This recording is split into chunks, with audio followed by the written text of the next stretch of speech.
Hello and welcome to Enchantment of Eternity's review for Body Parts, which is episode 24 of season 4 of Star Trek Deep Space Nine. This video is a part of a series of videos where I review episodes of Star Trek one episode at a time. In this video I cover the 4th season episode Body Parts. So Body Parts is the episode in which Quark finds out that he's terminally ill, and so Rom convinces him to go on the market to sell his desiccated remains, which he does, and he gets a huge bidder for $500, or sorry, not dollars, bars of gold-pressed platinum, 500 bars of gold-pressed platinum, which is a lot of money. And then Quark finds out that his diagnosis was incorrect and he is in fact going to live. However, Brunt comes on the station, who reveals he was the one who bought his desecrated remains, and he expects Quark to deliver on the merchandise, and that means Quark must die some way, one way or the another, and Brunt warns that if Quark breaks the contract, that he will be exiled from Ferengi society and culture, and no Ferengi will ever do business with him ever again. So Quark initially hires Garak to kill him, but then Quark has a dream in which it states that these rules of acquisition are just guidelines and they're not like the end-all be-all. And so Quark decides to live, and he breaks the contract, and Brunt takes pleasure in exiling him from Ferengi culture. However, Quark isn't finished because his friends, Sisko, Bashir, Dax, and others bring the supplies he needs to run his bar, and so Quark realizes his true assets were his friends. Also, there's the side plot of Keiko, Kira, and Bashir going into the Gamma Quadrant, and they're running about getting damaged, and Bashir needs to beam the fetus of Keiko's baby into Kira in order to save it, and however it would be too dangerous to beam it back, so Kira must carry the baby to term, and so the O'Briens invite Kira to stay with them while she's pregnant. So, this is an episode that I missed when it first aired. I didn't see it until I think years later, which was kind of confusing because it sets up the whole storyline of Kira having to carry Keiko's baby. And that was very confusing to me, not having seen this episode. But although I think the other episodes do like catch you up on it for those who have missed the episode, they're like, oh, by the way, this, we had to transport this baby into Kira and whatever, and so they catch you up to speed. So I was able to follow it just fine. It was just like I just felt like I was missing something until eventually I saw this episode and saw the whole thing happen off screen anyway, so I wasn't actually missing anything. And then the Quark getting exiled thing, that I think was less kind of explained. I think I was a bit more lost on that storyline. I don't know if they ever explained exactly how it happened. I was just like, he broke a contract, and that was kind of vague. So, yeah, so it was helpful to go back and watch this. Now, let me start with that storyline, which is the A-plot, the Quark storyline. This wasn't terribly bad, to be fair, and especially noticing that rewatching it yesterday. In retrospect, I didn't think very highly of this episode because in general I don't like Ferengi episodes, but in the grand scheme of things, it's kind of funny at places, and I actually think that Brunt comes off as effectively menacing in this episode. Now, if you're familiar with my channel at all, you'll know that I don't like Brunt as a character. I find him annoying, and he's not funny or menacing. But he's actually kind of menacing in this episode. And I think he is kind of effective in this particular episode. So, there's something that bothers me about this episode, though.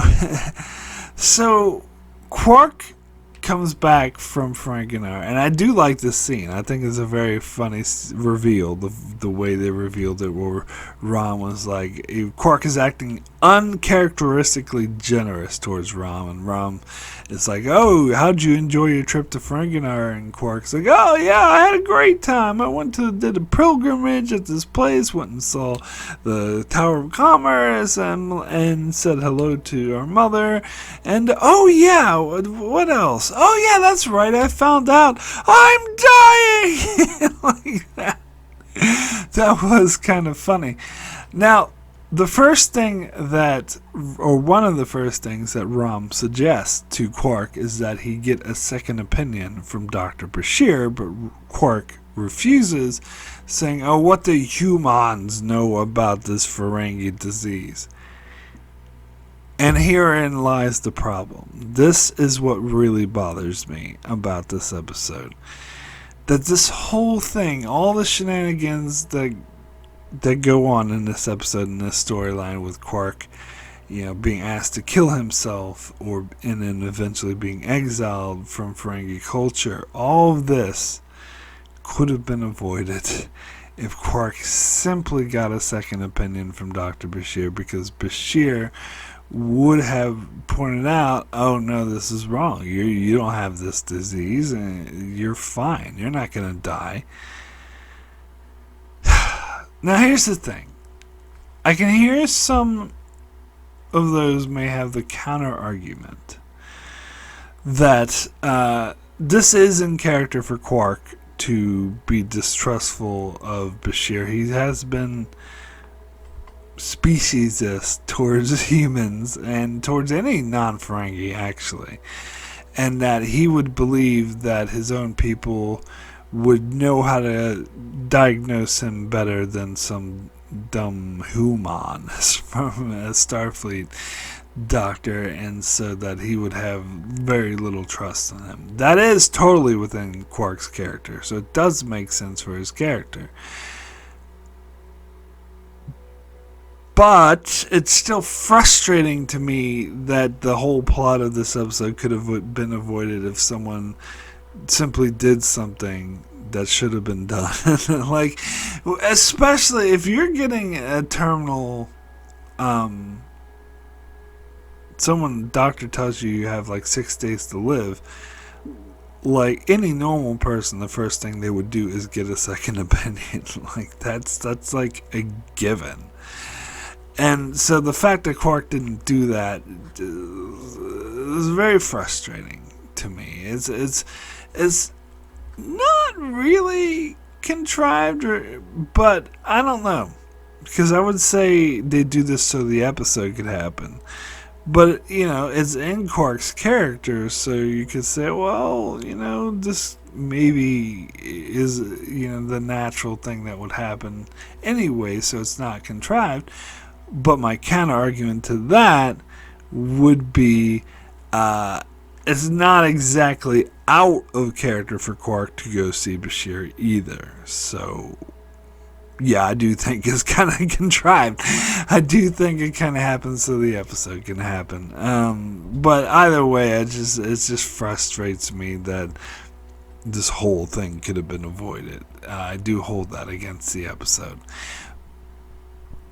But that being said, I do as I said, I like the portrayal of Brunt. I do think it is kind of a leap from the last time we've seen Brunt. Now, granted, we have seen him. He had these Nausicaan bodyguards who beat the shit out of Quark. But that bothered me because it made no sense for Odo to let him get away with that. I don't give a shit if Quark is pressing charges or not. That doesn't matter. Brunt should have at the least been thrown off the station, and at most thrown into a Bajoran prison. There's no fucking way that Odo or Cisco would allow a regular resident of the station to be beaten to near death by someone and just not doing anything about it because Quark wouldn't press charges. They wouldn't give a fuck if Quark would press charges or not. They can't allow people to go around beating the shit out of people on their station. So that was bullshit. And so that bothered me about that episode. But here, it actually does make sense because there's actually not anything that that Odo or Sisko could do about this. Because Brunt is not doing anything directly and on the station. Now, you could argue that he is trying to coerce Quark into killing himself, and maybe they might be able to do something about it, but not really, because they couldn't address the underlying problem. And the underlying problem is that Quark is scared about being exiled from Ferengi culture and being, where no Ferengi would ever do business with him ever again. And Sisko and Odo have no control over that whatsoever. This is strictly on, like, the whole bar association thing was like dumb because they were trying to enact Ferengi laws on a Bajoran space station, which I talked about. They were trying to say no sick leave and no vacation time and all this, which is bullshit because Ferengi law would not be enacted on a Federation-run Bajoran space station. It would be Federation and Bajoran laws. So I do know in the first episode, Emissary Quark has a specific line about how do you expect me to run my business under Federation rules of conduct, and Sisko replied by saying, we're just here to administrate. If you run an honest business, you'll get no problem from me. But it's still Bajoran space station. I mean, Federation might be there to administrate, so maybe it wouldn't be under Federation law, but it would definitely be under Bajoran law. So anyway, I think Sisko is kind of finessing it a bit. But anyway, in this case, there's really nothing Odo or Sisko could do because the Ferengi law does apply in this particular case because he's threatening Quark's accounts on Ferenginar, which he does have control over, and he's threatening to make it Ferengi law that no Ferengi can do business with him, which he does have control over, and Sisko and Odo have zero control over. So yeah, and this rings more true to me, so I actually appreciate this better. Now, yeah, I do think it's a leap though for Brunt to go from sending Nausicaans to beat him up and haggling with him over his mother being in servitude or whatever, from that to actively trying to kill him. And here's the thing. I think it is all but explicitly stated. It's not explicitly stated, but I think it is very ridiculously heavily implied that Brunt bribed or hired Dr. Orphax to come up with the false diagnosis. That's not just a coincidence. Now, I suppose some could argue that Dr. Orphax simply fucked up, and Brunt took advantage of that as soon as he saw Quark put his vacuum desecrated remains up on the market. That Brunt saw that and took advantage of the situation to buy it in order to force Quark to kill himself regardless of whether or not he was dying. But no, I don't think so, because if Brunt didn't know that Quark definitely wasn't dying, I don't think Brunt would bother buying Quark's desecrated remains, because how would he, for all he knew, Quark would just die anyway. So I think it's very clear that Brunt got the doctor to give a false diagnosis in order to force Quark to either be exiled or kill himself, which is a very dastardly scheme, which is why he comes off as more menacing in this episode. It's actually pretty insidious. And it is kind of a leap for Brunt to actively want Quark dead. But the other thing he said that I think is interesting is Brunt said that he hoped that Quark would break the contract, because he'd rather Quark suffer through life and be an example for all Ferengi to not stray from Ferengi culture. And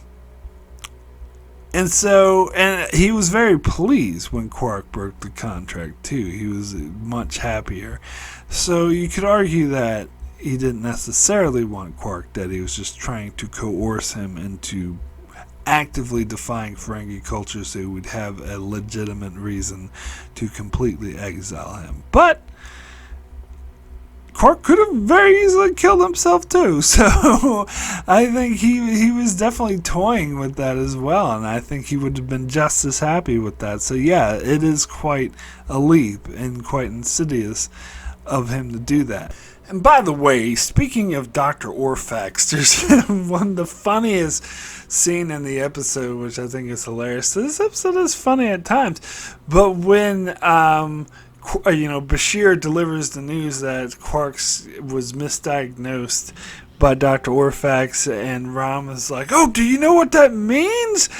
And he's like, "Yes, it means that I get to sue Dr. Orphax for malpractice, and I'm gonna live." That's funny that that was the first thing on his mind. I think that's actually a funny line. I usually don't like these Ferengi greedy jokes, but that one actually works for me. And I was wondering, did he ever get to sue Dr. Orphax for malpractice? But I guess not, because he got exiled from Ferengi culture, so I reckon he wasn't allowed to sue him. Maybe he could have sued him when he got his name restored in Season 5, but they weren't really going to backpedal to all of that. But I would like to think that happened off screen. Now, I think the point of this episode, and I think it's an interesting character exploration of Quark, because I think the point of the episode is that Quark isn't a typical Ferengi, even though he thinks that he is. In his mind, he is full on in Ferengi culture. He 100% follows the rules of acquisition. He's as Ferengi can be, and you see him, constantly make speeches or whatever, and says that, he believes in Ferengi culture, like he believes women should be naked and kept in the home, and so he's a misogynist, and he believes in treating his employees like shit, and all of that. That's what he thinks, and he tries to tell himself that's what he thinks, but it's actually not true. He's actually has been influenced by Federation culture and other cultures, even though he doesn't want to admit it. And he is becoming a good person, and is actually agreeing to treat people kindly and to be fair to them. And you see that in his interactions with other characters, that he's become very personable. It's necessary for his job as a bartender, but it's kind of seeping into his personality. And this is what disgusts Brunt. This is what really angers Brunt, and why Brunt wants to make an example of Quark, because he can see what Quark can't, that Quark is defying Ferengi culture. Now, I would argue that defying Ferengi culture is a very good thing, because Ferengi culture is despicable and treats people like shit, misogynist, slave owning, like just terrible cultures. So if Quark being influenced by Federation culture is actually a very good thing, but that's not really the point. The point is that Brunt doesn't see it that way because he represents all that's terrible about Ferengi culture. But I guess it is the point that it's a good thing because it ends with Quark being saved by his friends and Ram, and they're kind of on the nose where Rama's like, oh, it does turn out that you do have powerful assets, and he's like, oh, Cisco, Dax, Bashir, those are my assets. So it is a bit on the nose. It makes it very clear that his turn of personality, his turn of behavior did benefit him and enriched his life, even if he refused to admit. And this episode's forcing him to see that, forcing him to admit that, because at first he's very resistant of their help. He's like, I don't want your charity, blah blah blah. But then when the more people show up, he eventually accepts it, which I think is a good character story for Quark. I think this gets even better in the season 5 episode Business as Usual, which I think is probably my favorite Quark episode of the show, even though the Magnificent Ferengi is my favorite Ferengi episode, but that's more because it's hilarious. Business as Usual, I think, is the best character story for Quark, because that's him trying to... It carries on with the theme of this episode of him trying to deny that he's a good person, and it just sticking his craw and irritating him, and of course it alienates his friends because he does these despicable things, and he realizes how that isn't him and eventually turns on them. So yeah, so that's an even better episode. But if you look at it, it kind of builds off of what this episode, the theme of this episode, and what this episode establishes. So yeah, I will say also about the storyline, my favorite scenes are probably the one with Garak. I think that was actually very interesting that Quark went to Garak to kill him. And at first, when he was like, I need you to eliminate someone, and Garak is like being all in denial and like, what? I'm not, why would you say this? I don't kill people. What are you talking about? Until Quark finally says, the person I want you to eliminate is me. And then Garak immediately goes, well, that's different. Which is kind of funny. I do wonder if Garak is like really doesn't like Quark and is happy with the fact that to be the one that kills him. And yeah, in that scene when they were testing out in the holosuite where Garak was like killing a holographic version of Quark, and Quark says, no, I don't want to hear this burning thing, and I don't want to do this. And they were talking about how Quark is refusing any method of actually killing him. And although I will argue with one of them, because I was thinking the whole time that why not poison? Poison would work. But Quark said, oh, it wouldn't work if I knew the food was poison, I wouldn't eat it. But, like, there's a way around that. Maybe, is Quark saying that he wouldn't eat or drink anything? Like, because maybe he wouldn't know what was poisoned. Like, it could be a surprise. But anyway, whatever. What they come to is, I think it's kind of funny that Quark is like, I don't want to see it coming, hear it, smell it. I just want to wake up in the divine treasury. And Garak gets it. He's like, oh, you want to be surprised. And he's like, that can be arranged. I do wonder what Garak would have done, though, how he would have killed Quark to make it like a surprise, because they already eliminated pretty much all of the methods already. So how would he do it so as surprise? Well, I guess, but that led to a sequence which I thought was hilarious. I did think it was an actively funny scene where Quark was like hiding around the corner and being like, Garak, I won't be surprised.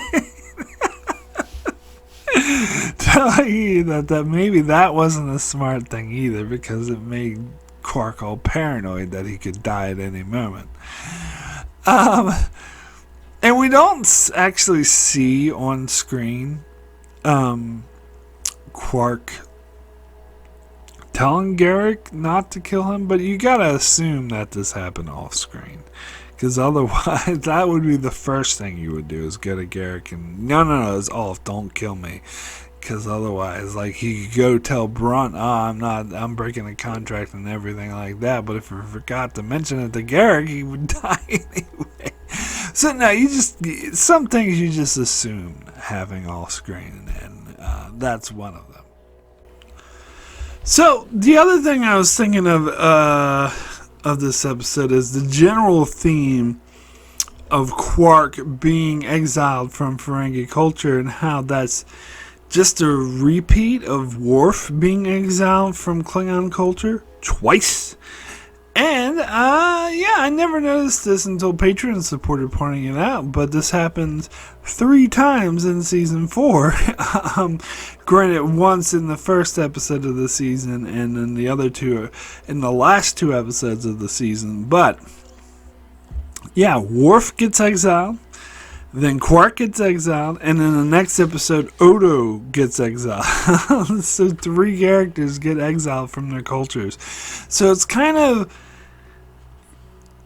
beating a dead horse. Like, they're just repeating the same beat over and over again. Like,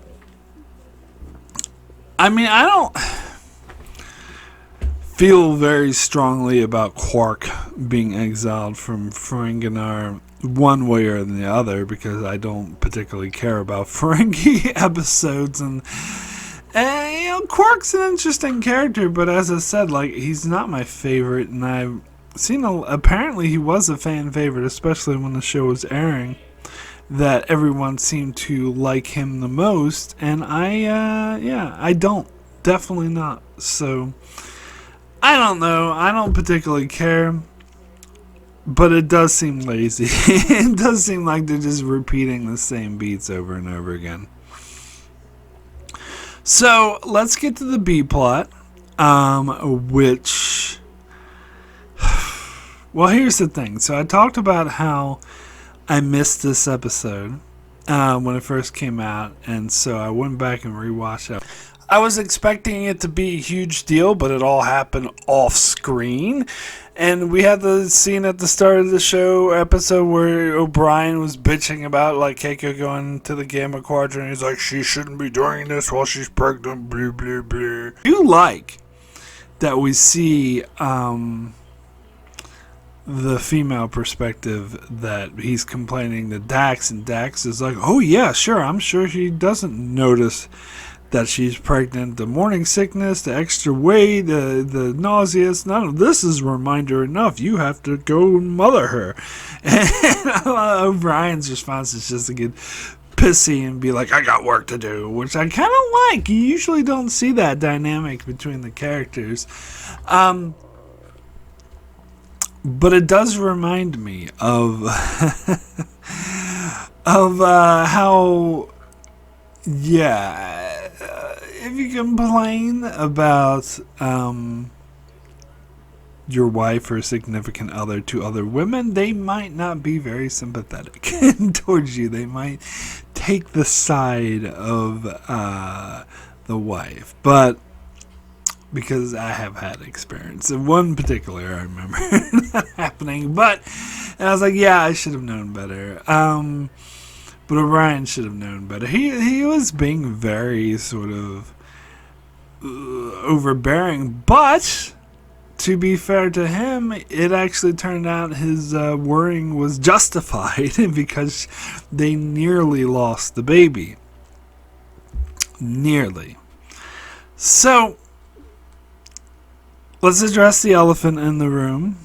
Hello, Mr. Elephant. And that is that this whole storyline was an excuse because Nana Visitor got pregnant. And they were toying, apparently they were toying with several things. They were toying with just shooting her from the shoulders up, which they've done before. Apparently it did for Gates McFadden in Season 5 of TNG, and they did for B'Elanna Torres. I'm not sure when, but at some point. And I never noticed. I never noticed this. I never, don't realize it until I'm told, oh, they only shot them from the shoulder up. It just never occurs to me. So it's actually a viable option.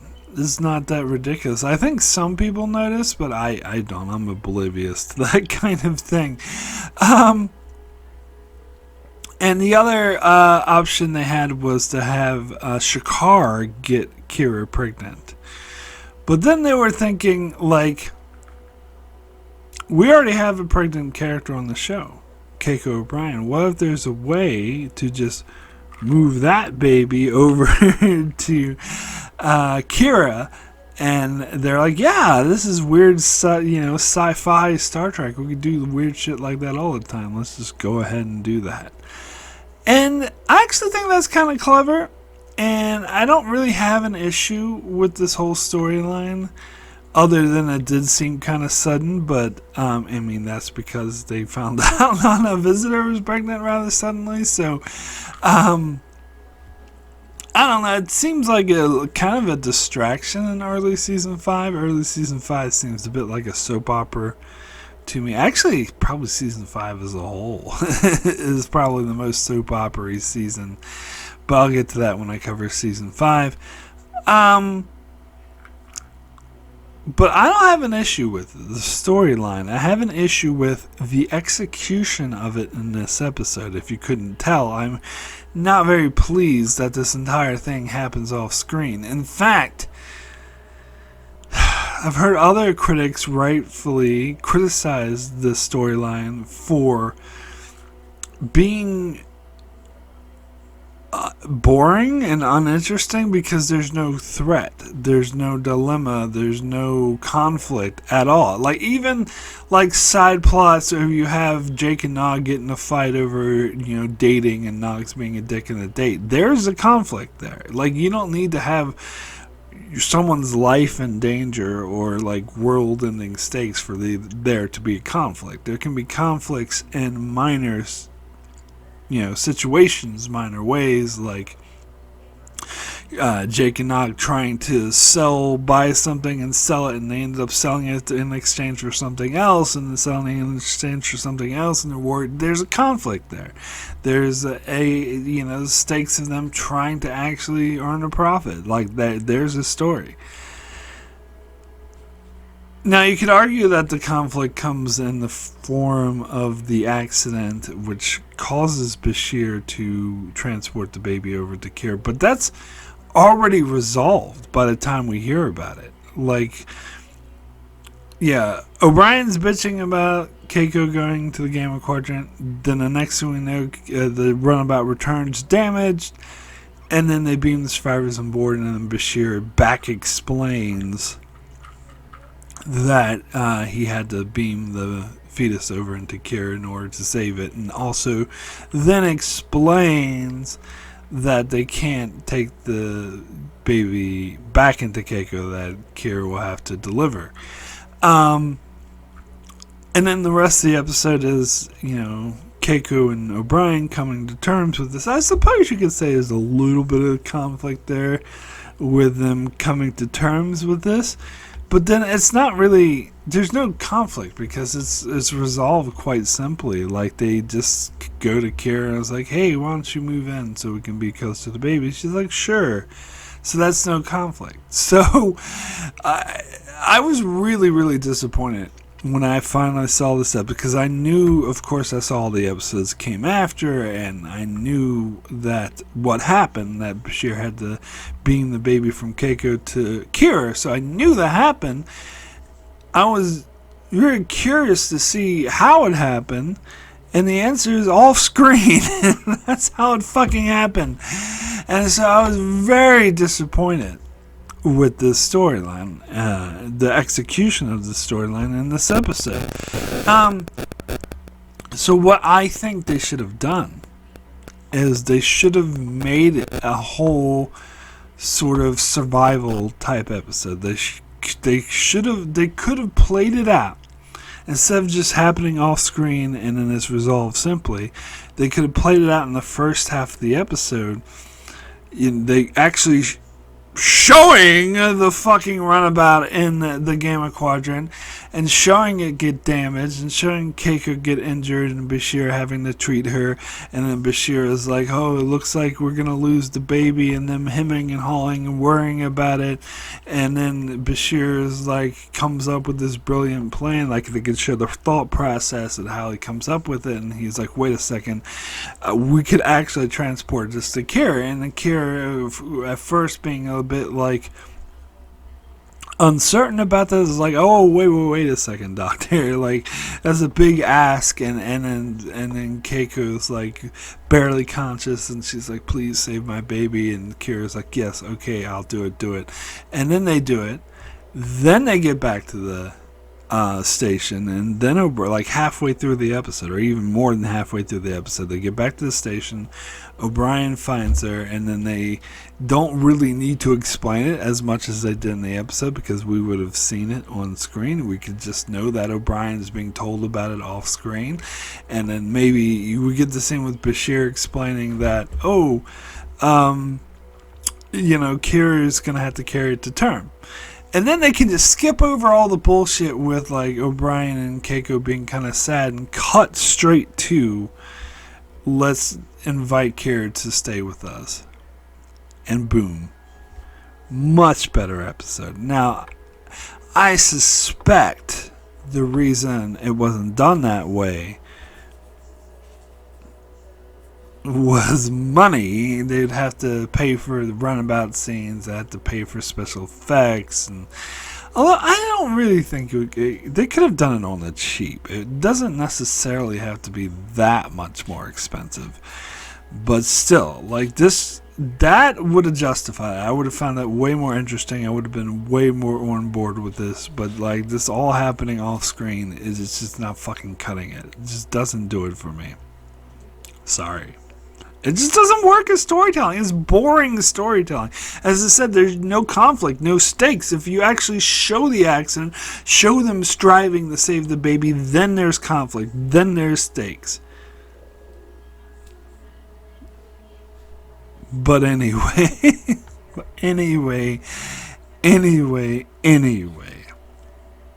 So, I would now like to thank all those that support me on Patreon. It's very much appreciated. It does help me continue with my channel. I want to give a big special thanks to Brandon House and Jordan Johnson. Thank you so much for your strong support.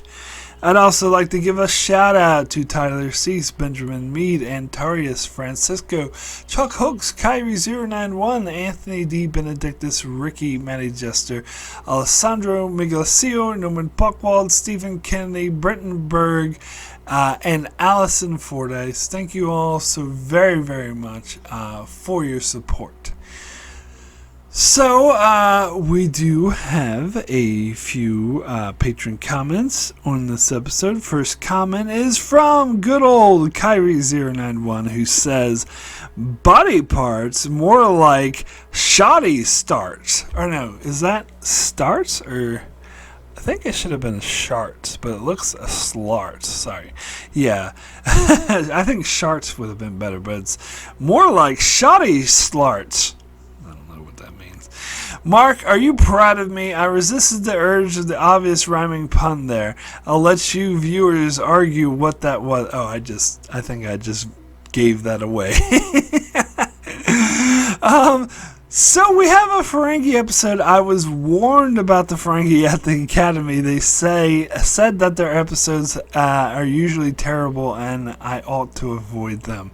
I like the Ferengi, and if you disagree with me, you're mistaken, and I forgive you. I'll say this one isn't the best, even the third best Ferengi episode, because we all know the third best Ferengi episode is Rascals, behind the Last Outpost and that one from Voyager. Anywho, I don't remember where I was going with this. I feel like I was going to say something funny, but never got around to it. Perhaps it's because I got off to a shoddy start. And we're back. Oh, maybe he did say shoddy start and not slarts. Shoddy slarts. I don't know. This print's too small for me to read to tell if it's an L or T. I think maybe it is a T. Probably is. But anyway, I gave away the one that you refused to say. I went out and said it. It's hard to tell sometimes when you're being serious or not. I think you're not. And when it comes to, I mean, obviously you don't think Rascals and Last Outpost are the best Ferengi episodes. So I tend to believe that you were in fact warned about the Ferengi at the Academy, that their episodes are terrible and ought to be avoided. That is very true. But as I mentioned, in the grand scheme of things, this episode isn't all that terrible. I'd much rather watch this episode than something like Family Business or Ferengi love songs. Oh God, I'm so dreading getting to that one. Or even the Nagus, or Rules of Acquisition, or fucking Profit and Anyway, let's get to the next comment, which is from Antarius, who says, if this were a season 1 or 2 episode, Ram unquestionably would have been happy to see his brother die so that he could inherit the bar. The Ferengi story was only mildly entertaining, and it was definitely not suspenseful. I don't buy for a second that Garak would accept that job. Killing someone even with his or her consent is certainly illegal under Bajoran or Federation law. Still, his scenes were the highlights of the episode, and like in the last Brunt episode, why does he have any administrative power on DS9? Concerning the B-plot, would you have preferred that Kira was pregnant from Shakar, or that they didn't know Nana Visitor's pregnancy at all, or do you like this solution? My rating is a 4 out of 10. Well, so to answer your question first, I do prefer this solution. They would have to find out about her pregnancy eventually, so then it would have to, because I think now is around the time it actually started showing. So that's why they had to come up with this. They could have done the whole shoulders up thing, but I much prefer this than that. Actually, as I said, I don't really mind the shoulders up thing, because I never even noticed, but I think this is a more clever solution and a way to incorporate it in the show. I definitely don't like the Shakar idea at all. Now, I totally agree with you that Ram definitely would have acted differently in season 1 and 2, which is what I'm saying. They did retcon his character, but for the better. It was a good retcon, as I've stated on my channel before. Now, as far as Garak definitely wouldn't take the job, I gotta disagree with you there. Now, yes, it's definitely illegal to kill someone, even with their consent, as we saw very clearly in the episode Sons of Moog. But I have a feeling Garak doesn't really care about the law and would find a way to subvert it and make it so he wasn't implicated, just like he was able to fool people to think he blew up his own shop, although he didn't fool Odo. But still, I think he would. I do think he would take the job, but maybe I'm wrong. Maybe he wouldn't want to risk being, caught by the Federation or Odo. But yeah. I did think it was funny, especially that he agreed to take it as soon as Quark said he wanted himself to die. He could have some legal defense, though. Granted, it would still be against the law, but he might hold up in court. No, he asked me to do this. But, I don't know. Probably just give him a light sentence, not actually having him off entirely. But I'm banking on Garak, thinking that he could get away with it, which I think he could. If anyone can, Garak can. But anyway, and also the thing about Brunt having administration power on DS9. I would argue that he didn't. Not in this episode. In bar association, yeah, which is fucked up. But as I said, like, I think that root accountability thing actually doesn't have any power on DS9 or the Federation, but it has power in Ferengi culture, and that it just shows Ferengi. So he does have power on Ferenginar and in Ferengi culture abroad. So what he could do would affect what Ferengis do on the station. However, as I said, like, Quark could have just ripped it down, ignored it, and been like, what are you talking about, exile by Ferengi? Go ahead and do business with me. It's all good. But he chose not to. That's just my headcanon, that Brunt actually didn't have any power on the station, that Quark just chose to let him have power. But he did have power over, like, his personal accounts and shit on Ferengi. But that's just me. That's just my headcanon. This is my way of thinking. Anyway, next comment is from Benjamin Mead, who says, To the Death and The Quickening are top-notch episodes, and I totally agree that The Quickening is one of the best in the franchise. Anyway, on to Body Parts. This episode is okay. I liked it more before I just rewatched it. I think Armin is a great actor, but it feels like he's overacting, especially in the first part of the episode. The Garak stuff is great, and the scene in the holosuite is amazing. Antares said he thought Garak wouldn't take the job. The impression I got from Garak, both in his shop and in the holosuite, is that he didn't take Quark seriously, i.e., you're strangely determined to live, and was just showing Quark's how ridiculous he was being. I mentioned this before, but I do hate the exiled from your people trope, and literally they do it 2 episodes in a row and 3 times this season, but the ending is touching when everyone brings stuff to the bar. I do like how they handled Nana Visitor's pregnancy in a sci-fi way, but the makeup and prop directors did the B-story actors dirty. O'Brien almost has a mullet here, and Kira's bed in her new quarters was way too tiny. I'd turn around and go right back home if they couldn't give me a bed any bigger than that. So I disagree with your interpretation of Garak, although that is an interesting take, but I personally don't see it that way. I do think he did really intend to kill Quark. I think that line about you're strangely determined not to be killed is just a way of Garak illustrating his frustration over the fact that Quark keeps rejecting every single method of murder, and Garak is basically saying, what, do you want me to fucking do this or not? So that's the impression I got. So I really do think Garak did intend to do it, and as I said, I think he could have gotten away with it if it wasn't for those rascally kids and their dog. But anyway, yes, the trope sucks. I didn't even notice the thing about hair and makeup and O'Brien having a mullet. I think there are other episodes I noticed O'Brien sort of having a mullet. This was not one of them.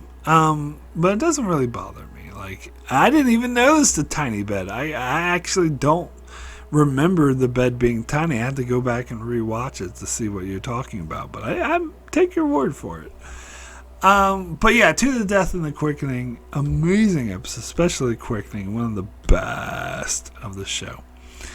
Anyway, next comment is from Norman Buckwald, who says, the B story had 2 good intentions. Have managed visitors not hide her pregnancy while in a tricky sci-fi way. Makes a comment on the benefit of surrogate pregnancy. Unfortunately, the storyline that followed is well strange and has now turned into a social media memes of the Keiko, Kira, Miles, Bashir, Garak, and sometimes also Jadzia and even Worf polyamorous relationships, LOL.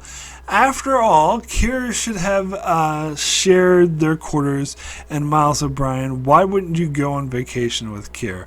Why she is carrying our child? Okay, the A story is more disturbing as it obviously references Shakespeare's Merchant of Venice, which makes Brunt Shylock, and well, the Shylock figure is a common evil Jew reference. And what are the Ferengi sometimes compared to, again, with respect to stereotypes? I mean, it does lead to a good Quark moral dilemma episode the following season, but now? Thankfully for Quark, Garak is smart enough to still not kill him. I have to admit, I was wondering if there were going to be a comical bit between Quark and Garak at the end. 4 pounds of flesh out of 10. I never read or saw the play of Merchant of Venice, so that reference goes completely, entirely over my head. And also, to be honest, I either was never exposed to or never noticed the, racist Jew troll stereotype when I was a kid. I was just had to be told this as an adult. So I never, particularly when I was watching Star Trek, I never even thought of that comparison. I guess I was a bit innocent. I was never exposed to anti-Semitism, or at least overtly, not where I noticed. And so I thought it was dumb and pointless and no reason to be there, which is a good way to look at it, but it did make me a bit naive to the fact that it does exist. And I would manage to say I give the writers more credit. I don't think that was their intention or maybe Roddenberry. I don't know. Oh, Roddenberry was all about inclusivity and diversity, so I would doubt that as well. I don't doubt that J.K. Rowling intended that with her troll accountants, but that's fucking her. Would fuck her, but that's another. Sorry, that's another topic altogether.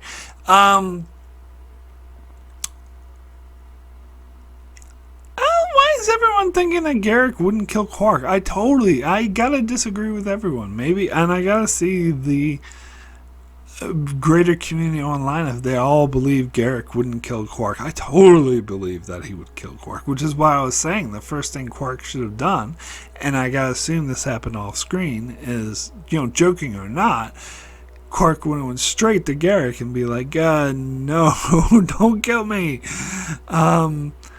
But yeah. I never saw these polyamorous memes online, or maybe I just didn't notice, or maybe they went over my head. I did see a lot of like Miles and Keiko memes where Keiko is either being stupid or like, telling Miles off and being a smart ass. Like, those are kind of funny. And of course I've seen Bashir and Garak memes, but I don't think I've ever seen a Keiko, Kira, Miles, Bashir, Garak, and sometimes Worf and Dax polyamorous thing. I don't ever. Maybe I missed those ones, but you make a good point about surrogates. I forgot to bring that up. That is another point I was thinking when I watched this episode, is that this is a commentary on surrogate pregnancy, and there are pregnancies in real life where a couple has to deal with another woman carrying their child, and how they have to sometimes invite her to live with them, and is become good friends with her. So that's a thing that happens. So we'll get to their storyline in the Parmok episode. We'll get to that when we get to that episode. But because that, I agree, I have issues with. But this was perfectly fine. This was perfectly okay in my opinion. Anyway, thank you patrons so much for your comments. So my rating for Body Parts out of 10 is going to be a 7. Very good. I actually, in contrast to Benjamin Mead, who said didn't like this episode as much on the rewatch, I actually liked this episode better than I thought it would by analyzing it. And I kind of wanted to give it a 5 or a 6 just because I was kind of stuck in my ways that I didn't like this episode. But I gotta be honest with myself and with my natural reaction of sitting there and analyzing the episode, I did appreciate it more. I did think some of the Quark stuff was funny, especially the Garak stuff. It is frustrating to me. Two things are really frustrating to me about this episode. One, that Quark this all could have been avoided if he simply got examined by Bashir. That does bother me. And two, that the whole thing with them having to beam the baby from Keiko to Kira happened off screen. Like, that annoys me a lot.